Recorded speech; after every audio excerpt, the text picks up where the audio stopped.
வட தமிழக உள் மாவட்டங்களில் அடுத்த 5 நாட்களுக்கு வெப்ப அலை வீசும் என சென்னை வானிலை ஆய்வு மையம் எச்சரிக்கை விடுத்திருக்கிறது. விவரங்களை செய்தியாளர் லோகநாதன் கேட்கலாம். லோகநாதன், இந்த எச்சரிக்கை தொடர்பான முழு விவரங்கள் என்ன லோகநாதன்?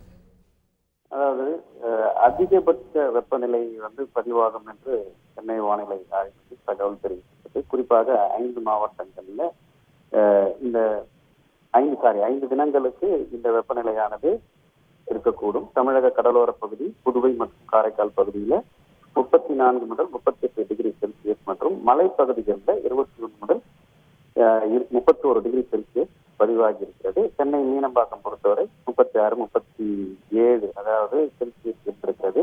அடுத்த 7 தினங்களுக்கும் 5 தினங்கள் முன்னறிவிப்பு எச்சரிக்கை விடுக்கப்பட்டிருக்கிறது. குறிப்பாக குமரி கடல் பகுதி மேல் ஒரு வளிமண்டல கீழடுக்கு சுழற்சி நிலவுகிறது. இதன் காரணமாக தமிழகம், புதுவை, காரைக்கால் பகுதிகளில் வறண்ட வானிலை நிலவக்கூடும்.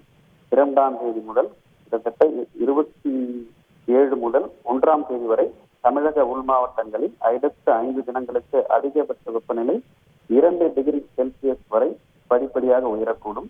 வட தமிழக உள் மாவட்டங்களில் அடுத்த 5 தினங்களுக்கு அதிகபட்ச வெப்பநிலையாக 3 முதல் 5 செல்சியஸ் இயல்பை விட அதிகமாக இருக்கக்கூடும். அதிகபட்ச வெப்பநிலையாக 39 42 டிகிரி செல்சியஸ் இருக்கும். இதர மாவட்டங்களில் புதுவை மற்றும் காரைக்கால் பகுதிகளில் 35 முதல் 39 செல்சியஸ் குறைந்த அளவில் இருக்கக்கூடும்.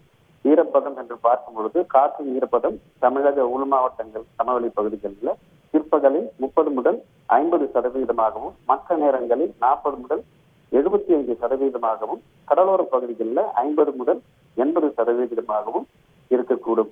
வெப்ப அலை பற்றிய முன்னெச்சரிக்கை என்று பார்க்கும் பொழுது 27 முதல் 1ஆம் தேதி வரை அடுத்த 5 தினங்களில் வட தமிழக உள் மாவட்டங்களில் ஓரிரு இடங்களில் வெப்ப அலை வீசக்கூடும்.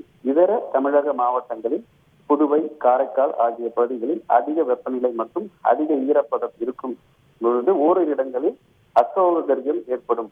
சென்னையை பொறுத்தவரை அடுத்த 48 மணி நேரத்திற்கு வானம் ஓரளவு மேகமூட்டத்துடன் காணப்படும்.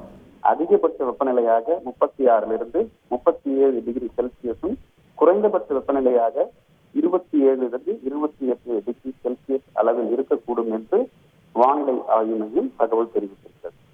முழு விவரங்களுக்கு நன்றி லோகநாதன். செய்திகளை உடனுக்குடன் தெரிந்து கொள்ள உடனே சப்ஸ்கிரைப் பண்ணுங்க.